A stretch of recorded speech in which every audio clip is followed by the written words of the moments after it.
This is a lot of pressure to put on somebody. Indeed. Obviously, this is, I've seen, like, thousands upon thousands of movies. Mm-hmm. And this one has been my all-time favorite for, like, years now. Correct. Like, towards the beginning of when my love for movies really started to take off, and I was seeing a lot of them. It's been a while. You could say that. So, when somebody like me that takes a title as seriously, like your favorite movie, as seriously as I do, yeah, it's a lot of pressure to review your favorite movie. Because you don't want to make it look bad, and most of the time you probably, when you feel for a movie enough for it to be your favorite, half of that is a feeling you probably can't even explain. It's just there when you watch it. Very true. So, I'll do what I can. I guess, anybody that's watching this has probably already seen it, but just for the sake of it, I'll go through a summary. It's most well known for being in 3 chapters, but most fans say 5 chapters if you count the prologue and the epilogue, despite the fact that the prologue and the epilogue are the same scene, basically the same scene happening at the same... 2 scenes that are in the same scene happening at the same time. Same place. Yeah. We'll go with that. So... But on screen, it's 3 chapters. It's Vincent Vega, Marcellus Wallace's wife, the Gold Watch, and the Bonnie situation. The prologue and the epilogue are not labeled. And it starts, the very first thing you see is a helpful dictionary definition of pulp. Like it's, the thing pulp, and then the, like, a magazine. And basically without going, spending too much time on a summary, it's criminals of various kinds and lowlifes of various kinds in Los Angeles over the span of 3 days. It's apparently, the most popular descriptions say it's over the span of 2 days, but I'm almost positive it's the span of 3 days. I did actually watch it in chronological order once, just out of curiosity, just to see how it flowed. Interesting. Skipping on DVD chapters where they start makes that pretty easy. I did it with Kill Bill once too, but we won't go into how complicated that was. We'll go in a couple weeks. I can go through the cast now. I'm going through. I feel kind of weird saying this, because you probably, when you say it's your favorite movie of all time, especially when you've seen so many, you expect to pretty much defend every aspect of it to the end. Correct. No matter what. Obviously this was John Travolta's big comeback movie. Look Who's Talking helped, but this was the one that, like, where everybody wanted Travolta after his gigantic slump after Saturday Night Fever, or no, after Grease. Because most people don't know Blowout enough to love it, like the people that have seen it do. One of which was Tarantino. It was Tarantino's mainly his love for Blowout that made him want to cast Travolta. Wow. But the reason I bring up what's weird about you should defend your favorite movie in any aspect, Travolta got an Oscar nomination for this. And I've never understood why. I've never quite grasped. I mean, it could be a number of scenes. It was probably the needle scene that really did it. Yeah. But, and how hilarious it is when he's high on heroin for like an hour of the movie. But still, he's got a lot of great scenes, and he made this character, like, the thing was he initially didn't want to play the part because on paper Vincent Vega is a really unlikable criminal, but it was the way Travolta has in him naturally came into the part when he played it. Okay. And he was able to make Vincent Vega this horribly criminal heroin addict and turn him into the really cool dude on screen. Yep.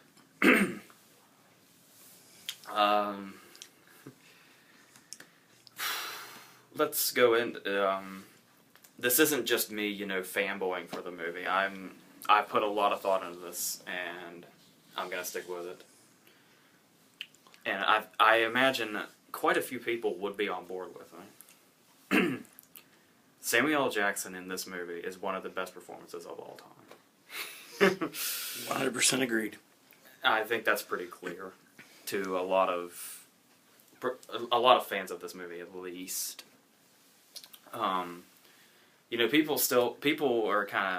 People kind of get pissy towards him because he's not afraid. He still does it to this very day. He was on Graham Norton promoting Turbo, and he was still talking about it.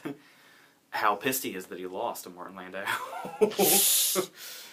And he said, like Sandra Bullock was in there because she was promoting The Heat. Mm-hmm. And Graham Norton talked about her Oscar win. And, Jackson just joking around with her because they're friends was like, oh, well, at least you have one. It's like, you see me in a trailer, it's Academy Award nominee. What does that even mean? Who cares? And he says to this very day, he thinks he should have won it. And, Martin Landau was really good in Ed Wood. Yeah. But I wouldn't have even nominated Martin Landau that year. And, get pissy with him all you want. He's right. He really should have won. And here's the thing about Jackson's performance that really means the most to me. It's at the very last scene. It's one of the last lines of the movie. He's sitting in the diner and he's got the gun in Tim Roth's face. Yep. And he's explaining the Bible verse and why. Well, as he said it, he used to say it because he thought it just sounded like some cold blood shit to say to a motherfucker before he popped a cap in his ass. But he starts to analyze the verse and why he says it. And it's when he's trying to figure out who's the weak, who's the tyranny of evil men, and who's the shepherd.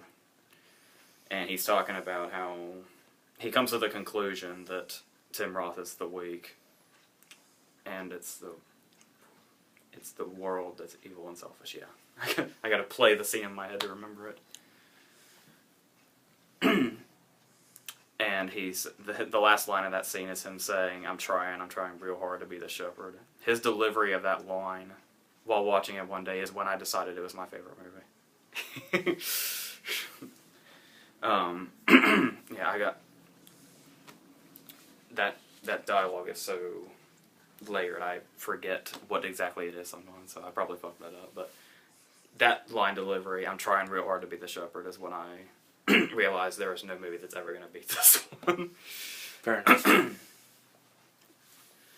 And then just the way he just goes back to calm Jules when Vincent comes over and says, I think we should get out of here. It's like, yeah, that's probably a good idea. And they leave and the movie ends. Yeah, of course, I'll dissect the Brett scene in a minute, but obviously that's Jackson's most famous scene in the movie. And I particularly love Jackson when he and Travolta are cleaning out Marvin's brain and skull out of the car.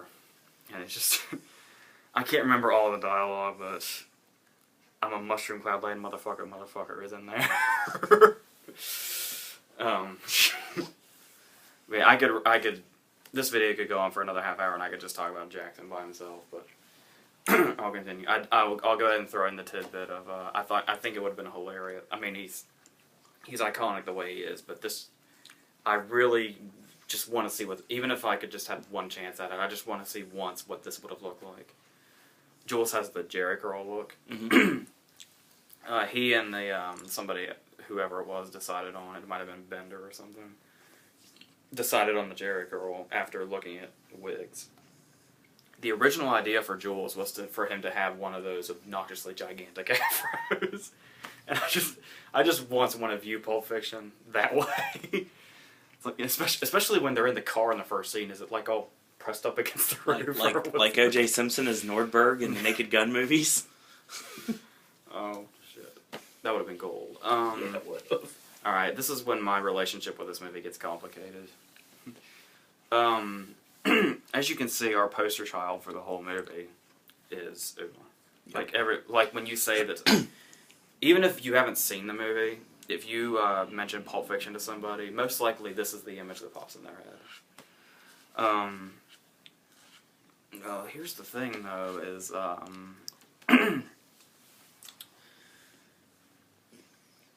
it's probably just me. You know, I guess it's a taste thing, because obviously Tarantino's got a huge thing for Uma. Yep. Well, and Mia, obviously, because he created her, and you grow attached to the characters you create. Mm-hmm. I never liked the character of Mia. I don't know if it's Uma or if it's the character or what. I have no idea, but I never really liked Mia as a character, which is makes things a little complicated, because the whole thing with the story of Vincent Vega and Marcellus Wallace's wife is Vincent is falling in love with her while they're out at Jack Rabbit Slim's, and then when they come back to the house. And I imagine you're supposed to be falling in love with her with him, which I don't. I think she's just kind of annoying, and she talks too much. I mean, I know you can't criticize a character for talking too much in a Tarantino movie. It's a crime to say that. But I don't know. I just don't like. Maybe it's because her hair is modeled after the I forgot her name, but she was in that Pabst movie, Pandora's Box, which is a really, really famous silent movie. But it's also Melanie Griffith in Something Wild. Mm-hmm. And the thing was in Pandora's Box and Something Wild, and there's one more movie. It escaped me. But women that have this haircut in movies are dangerous to men because they lure them into situations that they probably shouldn't be in. As you saw Something Wild, you at least know that one. Absolutely. Which is what she's doing to Vincent, basically, even if it's completely unintentional. But yeah, I never really liked Mia as a character, but I don't know, that's probably just me. Of course, I'm not the biggest fan of Uma as an actress. That might be the problem. Could be. Like, I don't hate her or anything, but I've just never really Understood the big deal. Never understood the big deal of the actress as the poster child for my favorite movie of all time. It's weird. Yeah. Alright, next is, usually the cast list is right here, but it's not on this, so I gotta go by memory. Next, I believe, is Harvey Keitel, who, you have to wait till the end of the movie to see. But he shows up and he brings it, of course. He's Winston Wolfe and he solves problems. I, like the whole, he's on the phone with Jules and he's getting all the information, and he says, it's a half-hour drive where you are, I'll be there in 10 minutes. And it comes up 9 minutes and 37 seconds later, and he's speeding. And then everybody loves the line with, he tells them to get to work because they're on a time limit before Bonnie gets home in an hour and a half. And Vincent gets kind of defensive at times, and he says a please would be nice. And he just says, I don't mean any disrespect, I don't like people barking orders at me. And Winston will he doesn't lose his cool, he just says, I'm not here to say please, I'm here to tell you what to do. And then he goes through his whole thing, and then he ends it with, so pretty please, with sugar on top, clean the fucking car. And then there's the whole thing, he has, Julia Sweeney has a really small part as Monster Joe's daughter, I think. And he is taking her out. And he does apparently Harvey Keitel ad-libbed it, but he does an impression of Christopher Walken in The Dead Zone. When he says, where you guys going, I can give you a ride. And they say where they're from, and it's really far away, so he says, I see your future. It's a cab ride. And then he gets in the car and speeds out of the movie. That's great. And literally leaves Vincent and Jules in the dust. Next will be Tim Roth and Amanda Plummer, who obviously bookend the movie. They're kind of an early take on, later take of, if you think about it, True Romance was about two criminals who were desperately in love, despite what they did. And there's also Natural Born Killers. Pumpkin and Anybody fall right into that. Mm-hmm. They may not be as insane as like Mickey and Mallory, but It could be if you would follow them later on. Yeah, we never really know for sure. Considering they don't kill anybody, that's hard to say. We don't know, we know nothing about them at all. No. Except that they used to rob liquor stores. Yeah, we don't know if they're. We know nothing. We don't even get to know Tim Roth's name. Like, Amanda Plummer eventually says her name's Yolanda. People make the mistake of thinking his name's Ringo, but that's only because Jules just starts calling him that. His name's not actually Ringo. It's never. He starts off as Pumpkin, then he's Ringo, but we never learn his real name.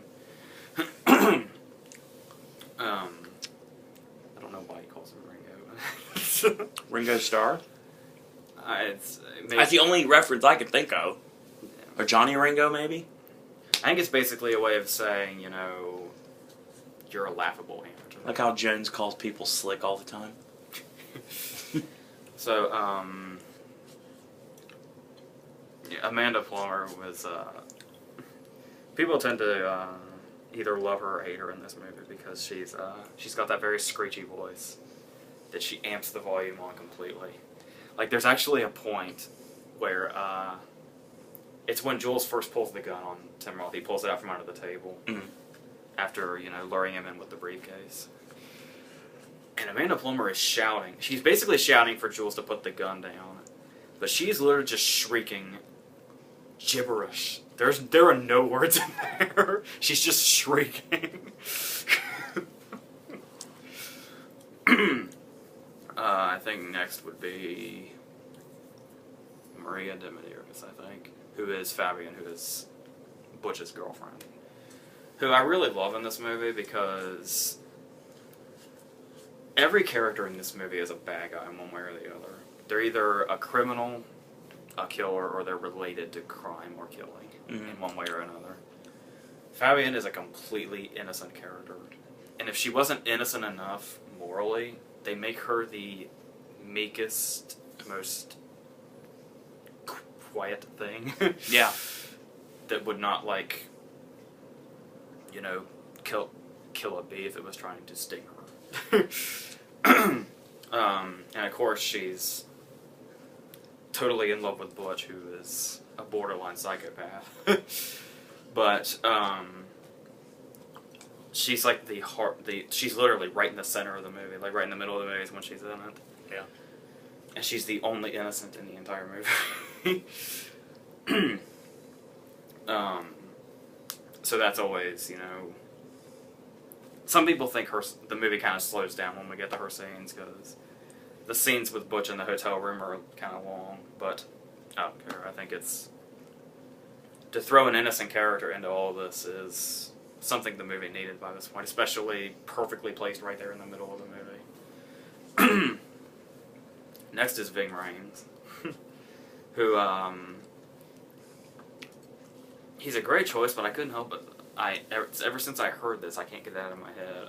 The original choice for Marcellus Wallace was Sid Haig. Wow. But he turned it down, which is why he eventually got screwed out of a part in Django, supposedly. Despite the fact that he has a part in Jackie Brown as a judge. Yeah. But,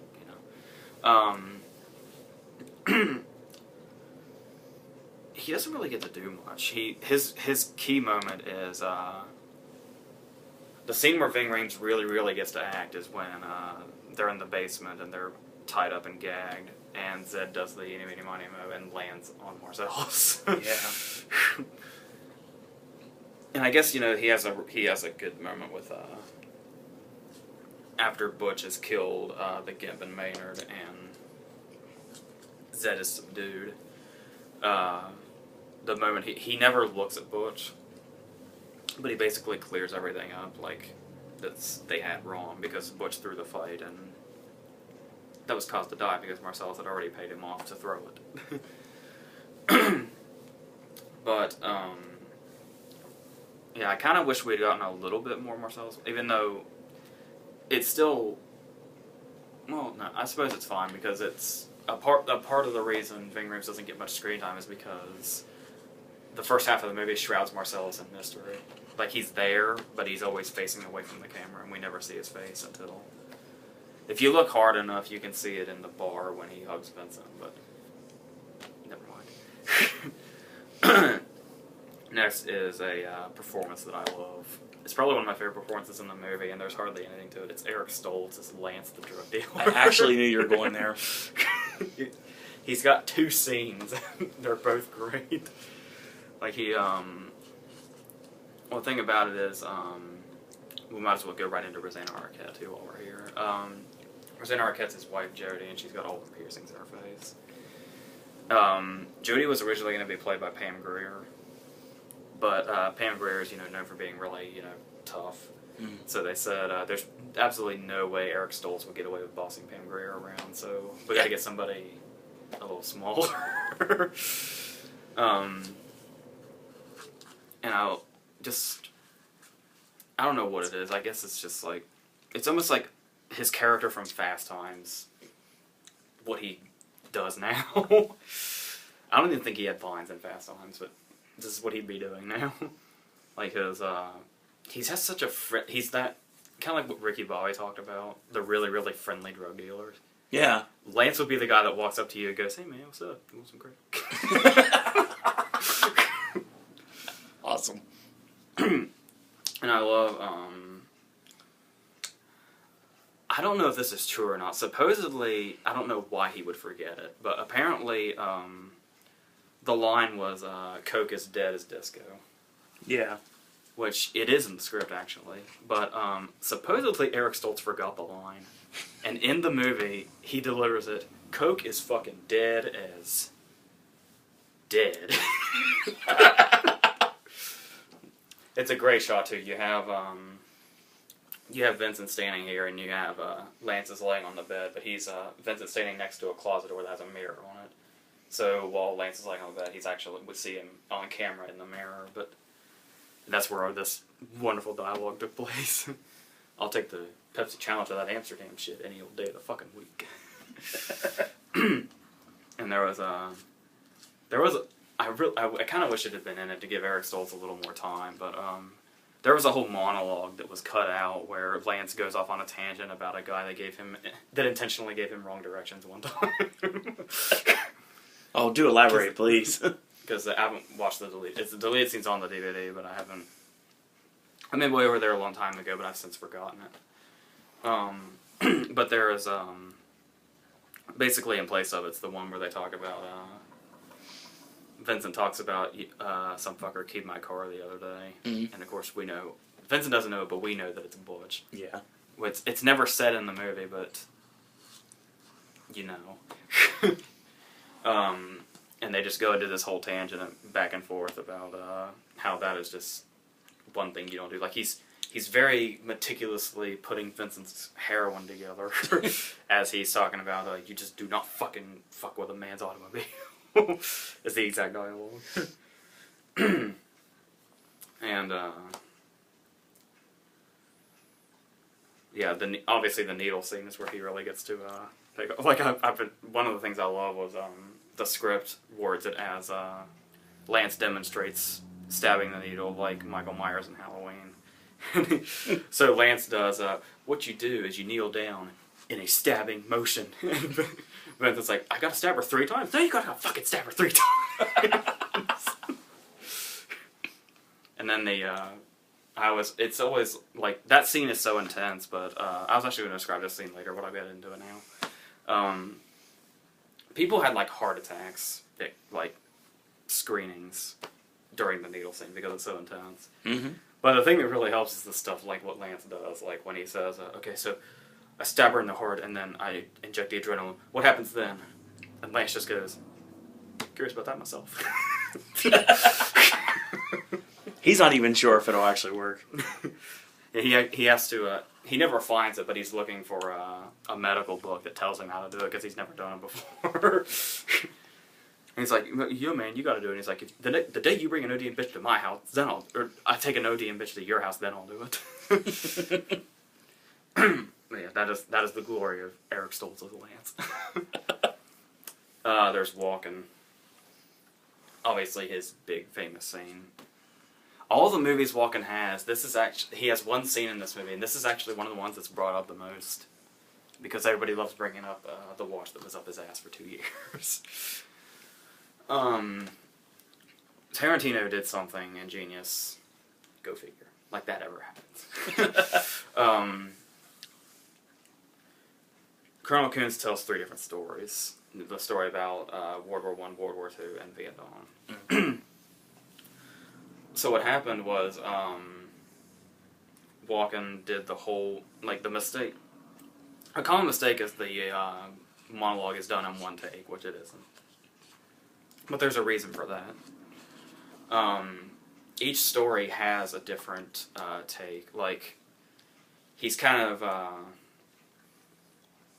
it's more light and humorous when he's telling the World War I story. Mm-hmm. And then when he tells the World War II story, we're kind of close on him, and he's being, like, really serious.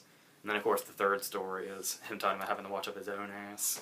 And so it just really, it sends you through the emotions of this whole story. It's like a short movie all by itself. And according to Tarantino, this monologue is like 3 pages long, and it's just nothing but paragraph after paragraph of what Walken has to say. And apparently Walken knew the whole fucking thing when he showed up. Like, wow. he didn't even have to look at a script. it was just all in here by the time they started filming. And they didn't even work like, apparently they scouted the location together, but other than that, the only time Walken was on the set at all and worked with Quinn was when they were there to shoot it, because he was working on another movie at the time. And lastly, that brings us to Bruce Willis. Before we go into Bruce Willis, there's also the supporting cast, like Frank Whaley and Phil LaMarr and Tarantino himself, Peter Green, who is Zed. But Bruce Willis,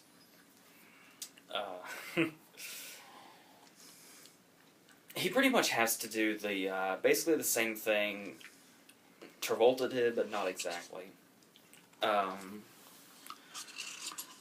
Butch is, I mean, they don't really, really go into this, but Butch is clearly insane. Oh, yeah. Like, I think once he and Fabian left town after everything was over, I think he might be fine. But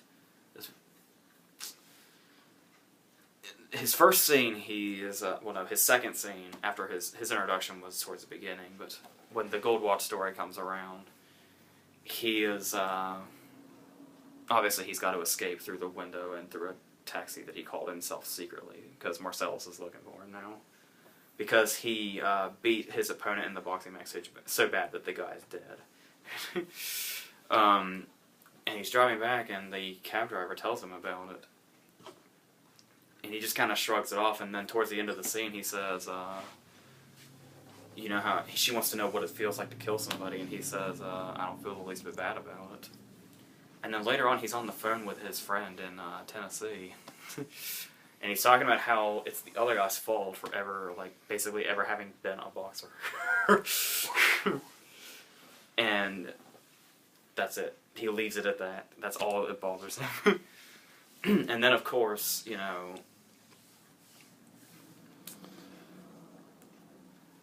obviously he had to, subdue Zed and Maynard in one way or another. But it takes a psycho to walk through I mean, it was great on Butch's part. Like, it shows that Butch really has heart, that he went back and saved Marcellus. You could say it was for his own gain. If he saves Marcellus' wife, maybe Marcellus will let him go. But I think it was a moral stance that Butch was taking. Okay. And there's actually a really cool scene. He's fleeing Los Angeles to go to Tennessee, where all his money is.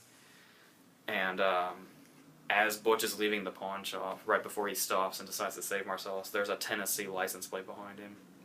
And it's like he basically has the choice of going back and saving Marcellus or go to Tennessee. The license plate's like there to remind him. Nice. So he goes, and his first try is a hammer, and then it's a bat, and then it's a chainsaw. But ultimately he decides to kill Maynard and Zed with a samurai sword. Because he's that fucking crazy. And of course, just like nothing, he goes in and slices and dices Maynard. and he doesn't get to do anything to Zed because that's when Marcellus comes to and blows Zed's balls off. At which point they're gonna come over and get Medieval on his ass with a pair of pliers and a blowtorch. But yeah, there is obviously Bruce Willis has that genuine likability about him.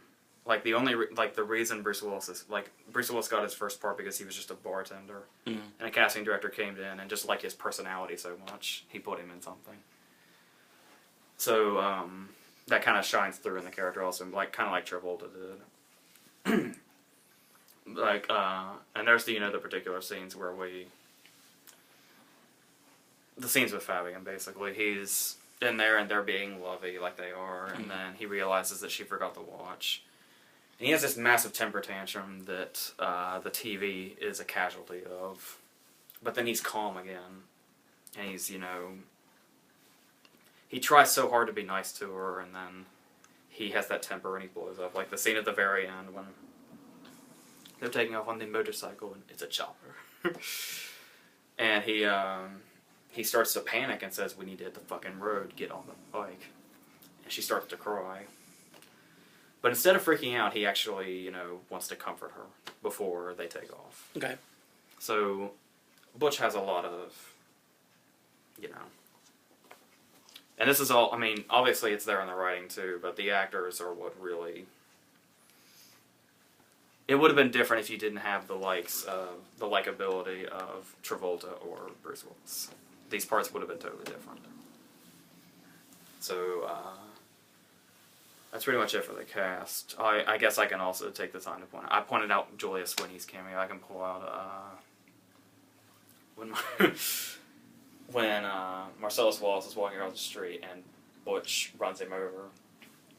When Marcellus wakes up, he's looking at Kathy Griffin. She's the one going, "Oh my God, he's dead," and the one that says she could be a witness. So that's the cast. How far in are we? Half an hour. Okay. I would like to analyze some scenes. I want to start with the opening. Okay. This involves right after the opening credits, from when Jules and Vincent are in the car to when they kill Brett. What's great about this and the whole dialogue, the reason the dialogue works is Vincent and Jules are in the car and they're talking like they're in a carpool, basically. Mm-hmm. They're talking about fast food in Amsterdam. Yes. And the reason for this is because they're on their way to work. When people pick you up from work, you just say whatever, because you're just on your way to work, you're just talking. They're just on their way to work, despite the fact that it's to kill a few people. It's just work. So, why not just talk about fast food in Amsterdam? That works. And then, they're just walking in, and they start talking about, Jules has to explain to Vincent what a pilot is for TV, because Mia was on one. And then they talk about, Tony Royer and being thrown through the greenhouse, and then they get up and they talk about foot massages, and then finally but here's the thing, they get to Brett's door, and they say, they realize they're a little bit early, so this is all in one take, by the way, when they get off the elevator and go all the way through the hallways and they find the door. Mm-hmm. And then Jules thinks it's too early, so he says, "Let's hang back a little bit." And so they walk over here, and they keep talking about the foot massage, but the camera doesn't leave in front of Brett's door. It just turns and lets them go, as if the camera itself is saying, "Don't forget your priority." Another great technical thing on this is that really long shot we get of them going through the hallway. The reason for that is you can sense when you may not notice it immediately, but you can kind of sense when a take has been going unbroken. So then, once they get inside Brett's apartment, everything is really like, there's just edits everywhere. That's just to show you that everything is shrinking in after the one long take. Oh man, the world without Sally Mickey is going to be tough. No lie. And one of my great moments, what I think is a great moment is the particular scene where this is when you realize the beauty of editing. Like, not a lot of movies give you the idea of what's so important in editing. What you can do to make, what editing can do by itself to make a scene work, that nothing else in the scene can. There's a scene where, obviously, to intimidate him, you have Brett sitting down and you have Jules standing up, and Jules won't let Brett stand up because it's like a power thing. And so Jules is intimidating him by eating his breakfast. He eats the burger almost all the way, and then he says, he takes his Sprite, and, like, may I have some of your tasty beverage to wash this down. We get a close-up shot of Jules' face, and he starts drinking the Sprite. And the take goes for a while, and the audience, people have seen enough movies to expect a cut back to Brett, like, sweating while this is going on. But the camera stays on Jules the entire time until he finishes the Sprite completely. And it's like, you don't really realize it at first when you're watching it, but you are on the edge of your seat waiting for that cut to Brett to happen, and it doesn't. And you're already on edge before the scene even gets to what it's getting to. And then just the whole claustrophobia of, with the whole power thing where Jules is standing and Brett's sitting. Not only that, but you have Vincent on this side of Brett. So he's, like, completely trapped. So that's the beauty of that scene. Not to mention, after all this build-up, the movie is always so criticized about his violence. He kills Roger, flock of seagulls, but there's no blood. Oh, I'm sorry, did I break your concentration? And then after all this build-up and all this tension, when they kill Brett, we don't even, we see it later, but we don't see it in this scene. We see the light that comes out of the briefcase. We just see that just flashing over them as they're killing Brett. That's like a perfect movie scene, if there ever was one. That's why it's one of the most probably the most famous scene of the movie, because the Bible verse is in there too.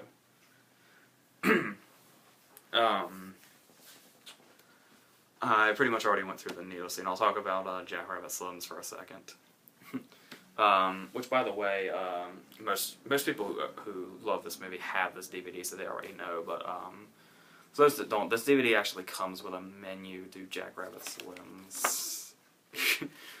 Oddly enough, the $5 shake is here, but the food that's named after celebrities is not. Like Vincent's Douglas Sirk steak or Mia's Durwood Curry burger are not here. Nor is his Vanilla Coke, I don't think. I thought I saw it, but I might be wrong. Oh no, there it is. It's $2.25. If only it were.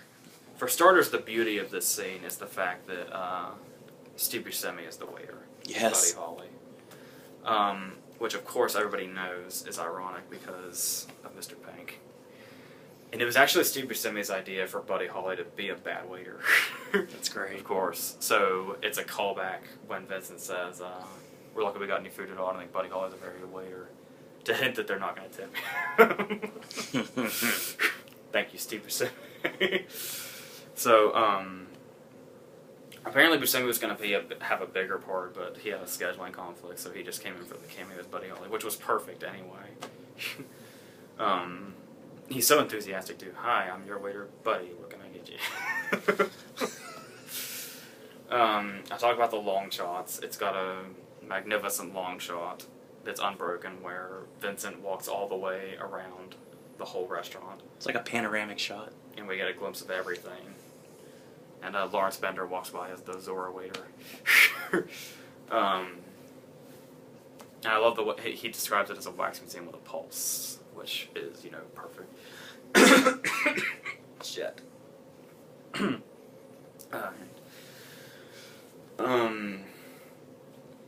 then, of course, there's the probably the second most famous scene in the movie. I'm trying to avoid the hiccups here. Oh shit, I hope not. The second most famous scene in the movie is the twist contest, where it's Chuck Berry, I think, comes on the radio, and they do like the Batman dance, and she does the Aristocats dance. And if you watch the special features, apparently Uma was self-conscious about just improvising on a dance floor. So behind Travolta is Tarantino doing her dances for her, and she's just copying him. That had to be amazing to see. It's an interesting sight. And by the way, just to settle this, Tarantino said that scene was written long before Travolta was ever even thought about being cast. So the fact that a lot of people just think it was an excuse to make John Travolta dance again. Tarantino says no, that was just a plus.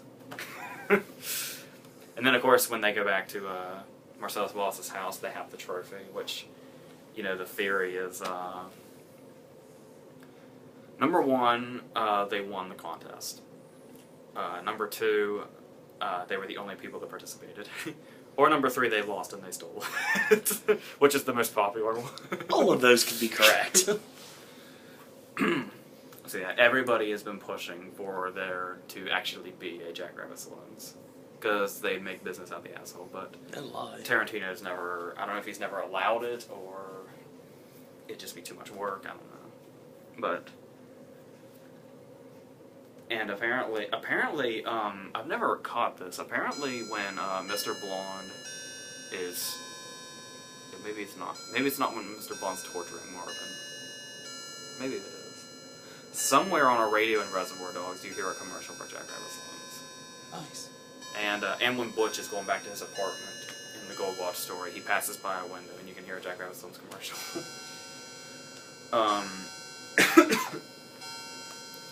The interesting thing about this movie is there are a lot of theories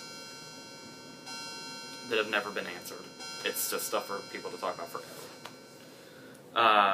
The most famous one is the briefcase. Oh yeah. There are a couple of theories.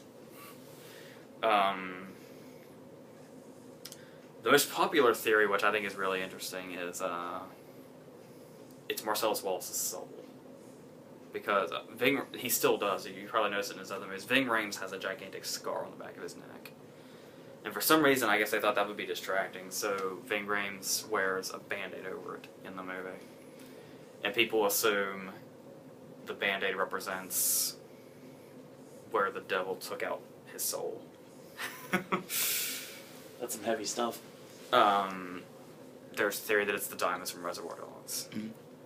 There's and what makes these theories interesting is the run-in with Tim Roth, because we don't really get anybody, like, people just kind of see it and they just kind of look at it and then it shuts. Tim Roth's the only one that says something, and he says, "Is that what I think it is?" My theory, it was Quentin's future Oscar. That he won for this, for writing. And, Roger Avey riding his coattails and winning one too, whatever. So yeah, I think there's one more, but I forget what it is. But those are the most popular ones, the diamonds and Marcellus Wallace's soul. I never heard the diamonds one before. It also makes sense that it would be the devil that took his soul, because the combination is 666 to get into it. It's true. Another thing people love to bring on theories about is the divine intervention thing, where the reason Jules quits is because they kill Brett, and then Alexis Arquette comes out of the bathroom and shoots at them with a big-ass gun, and he misses them completely. And then they kill him. And Jules thinks that God came down and stopped the bullets, which Vincent doesn't believe at all. And of course, Vincent ridicules Jules for the rest of the movie for thinking this. And Jules quits the business and lives another day, and Vincent dies. Not to mention, in the car, Vincent asks Marvin for his opinion on the whole matter, and Marvin says he doesn't have an opinion, but Marvin's basically also shrugging it off. And then he died right then and there. I'd like to point something out about. There's a thing about the timeline. Tarantino said that apparently people like to consider it mistakes, but Tarantino said it was on purpose when Amanda Plummer is screaming right before the beginning credits at the beginning. She says, I'll execute every motherfucking last one of you. But when the scene plays again at the end, she says, I'll execute every one of you motherfuckers. He intentionally changed it as like a perspective thing. Like when somebody says they heard something and somebody else says they heard another thing. The telephone game. Yeah. When you talk about God intervening with the situation with Alexis Arquette, this happens directly after Brett dies. It just plays right after that. In the beginning, Jules unloads on Brett. Right before the scene fades out, he shoots Brett and we see that his gun's empty. And then the scene fades out. In the end, they kill Brett, and then he has bullets in his gun to kill Alexis Arquette with. Interesting. And he did not reload. Maybe God intervened and changed that? I don't know. Make up your own conclusion, folks. You can blame it on continuity, whatever, but you'll die for it. You will know the experience Marvin had. And this is another one. This isn't so much a theory, but it's something that people kind of question, but there's a logical answer to if you look at the details. Butch comes into his apartment where Vincent's there. But Vincent's in the bathroom. Mm-hmm. And he's left his gun outside. And Butch picks up the gun and waits for him to come out of the bathroom and then kills him. Yeah. People's question is, Vincent is this professional contract killer.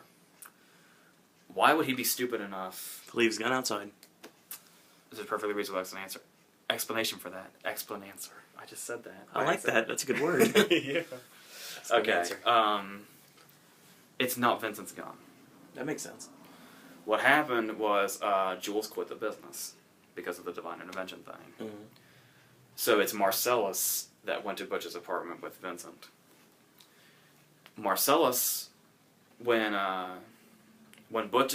after Butch has killed Vincent, he leaves the apartment and he runs into Marcellus. When Marcellus is crossing the street, Marcellus has 2 cups of coffee with him. What happened was they were waiting in Butch's apartment, and Marcellus went to get them both coffee and left his gun there when he left. Okay. And then I guess Vincent went into the bathroom without realizing Marcellus had left his gun out. Whoops. Because Marcellus had such a big-ass gun, he could not just take it to the coffee shop with him. Well, yeah. And he was on his way back to Butch's apartment when Butch just happened to run into him. Apparently this was confirmed, by the way. I'm not just making shit up off the top of my head. Nice. Okay. The timeline is fun. Because like I said, I talked about the perspective thing. And obviously you can only know this if you've seen it a billion times, because Tarantino makes his movies for people to love them over and over and over again. Mm-hmm. Well, here's the awesome thing. Obviously the beginning and the end, where, like the beginning with Pumpkin and Honey Bunny, and then the end with Vincent and Jules. If you listen, it's actually pretty clear once you catch it, and you hear it every time. While Tim Roth's doing his monologue at the beginning of the movie to Amanda Plummer, you can hear Jules' voice. You can. And then Vincent says, "I'm gonna take a shit," and he grabs his book, and then they do their thing, and he says, and then he's leaving. When we cut to Amanda, I forget what line she's saying, but at one point when we cut to Amanda Plummer, we see Vincent walk by with his book on his way to the bathroom. So, it's just great to catch stuff like that. I think I'm going to end with something that makes a lot of sense that I never really thought about till recently. And somebody brought it up. I didn't. Unfortunately, I didn't figure it out myself. I'm sorry. Maybe I would have after a while, but everybody talks about the violence in this movie, even though they hardly show any of it. Mm-hmm. And they talk about how the body count is so high. But the thing is for all the dead people there are in this movie, lives are saved. True. Like, you know, obviously the movie's got a high body count, but there's Mia, who, because Lance didn't have balloons to put the heroin in, snorted Vincent's heroin and almost died. But they were able to bring her back and save her life. Then there was Butch saving Marcellus's life in the basement, in Zed's basement.